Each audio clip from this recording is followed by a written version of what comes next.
Hello বন্ধুরা, শুভ দুপুর। তো আজকে রান্না হবে শুকনো লঙ্কা বাটা।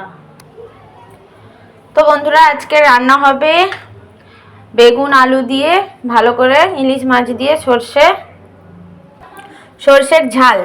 তো এখানে দেখতে পাচ্ছেন মোটা মোটা করে বেগুন কাটা আছে, একে ভালো করে তেলে ভাজা হবে আর আলুটা সেদ্ধ করতে দেওয়া আছে।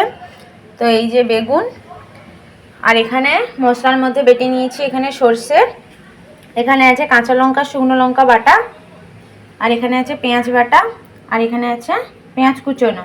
তো এটা পেঁয়াজ কুচোনোটা একটা ভাজাতে দেওয়া হবে।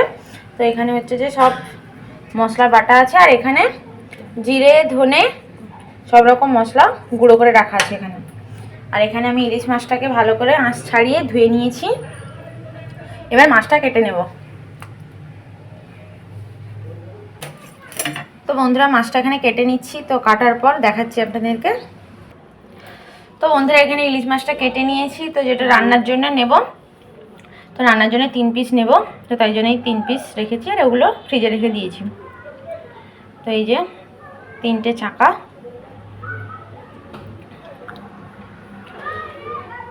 তো এরপর এটাকে ভালো করে লবণ হলুদ মাখিয়ে নেব। আর ধুবো না, যেহেতু ধুয়ে মাছটা কেটেছি তাই জন্য আর ধোয়া লাগবে না। তো এবার তেলটা গরম হয়ে গেছে, মাছগুলো ভেজে নেব।